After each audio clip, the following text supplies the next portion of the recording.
రాజకీయాల్లో యుద్ధమే తప్ప బంధుత్వం ఉండదు అన్నారు జనసేన అధ్యక్షుడు పవన్ కళ్యాణ్. భీమవరంలో ఓటమి బాధించిందని, ఆ ఓటమి పులివెందులలో ఎదురైనా కూడా ఆనందంగా ఉండేదన్నారు. భీమవరంలో జనసేన జెండా ఎగిరేస్తామన్న పవన్, జగన్ జలగల్ని ఏర్పాడేస్తామన్నారు.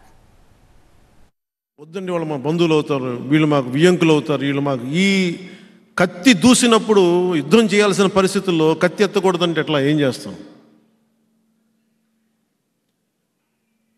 కౌరవులు పాండవులు అన్నదమ్ములే కొట్టుకున్నారు. 18 అక్షౌహిణీలు కొట్టుకున్నారు. ఇద్దరు అన్నదమ్ములే. రాజకీయాల్లో యుద్ధమే ఉంటుంది, బంధుత్వాలు ఉండవు. నిర్ణయం తీసుకున్న తర్వాత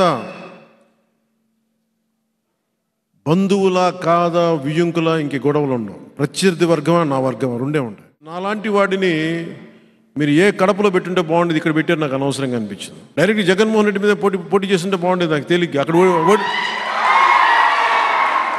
నాకు ఆ ఓటమి ఇష్టం, నాకు ఈ ఓటమి కంటే. పులివెందుల్లో పోటీ చేసి ఓడిపోవడం నాకు ఇష్టం, కానీ యుద్ధం చేయడానికి వీళ్ళు మన బంధువులు బంధుత్వాలతోటి నన్ను సంఖ్యలు కట్టేశారు. నాకు తాడేపల్లి గూడెం సభలో యుద్ధంనే ప్రకటించాను. అతను సిద్ధమని ఆయన చిన్న కోకిల కోస్తున్నాడు కదా, ఆయనకి యుద్ధమే యుద్ధం. యుద్ధం తాలూకు అంతిమ లక్ష్యం ప్రక్షాళన, ప్రభుత్వం మారేలా చేయడం. యుద్ధం తాలూకు అంతిమ లక్ష్యం ప్రభుత్వాన్ని మార్చేలా చేయటం. జగన్కి ఆ యుద్ధం ఇద్దాం.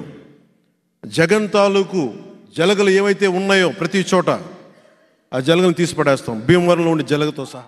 భీమవరం మన రాబోతున్న ఎన్నికల్లో, ఇంకో నెలన్నర రాబోతున్న ఎన్నికల్లో జనసేన దాన్ని కొట్టి తీరాలి. మనకి ఇది ఎన్ని కోట్లు పంచనివ్వండి, 100 కోట్లు పంచనివ్వండి, మనం కొట్టి తీరాల్సిన సీట్. ఇది మీరు ప్రెస్టేజ్గా తీసుకోండి. నేను మన భీమవరం నియోజకవర్గంలో చంద్రబాబు గారితో అందరితో మాట్లాడుతూ ఒకటే చెప్పాను, నేను రాష్ట్ర శ్రేయస్సు కోసం ఆలోచించే వ్యక్తిని తప్ప నా నియోజకవర్గం గురించి నేను ఎప్పుడు ఆలోచించలే.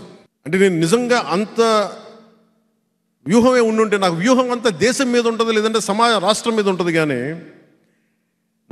నా గెలుపు ఇది ఎప్పుడు లేదు.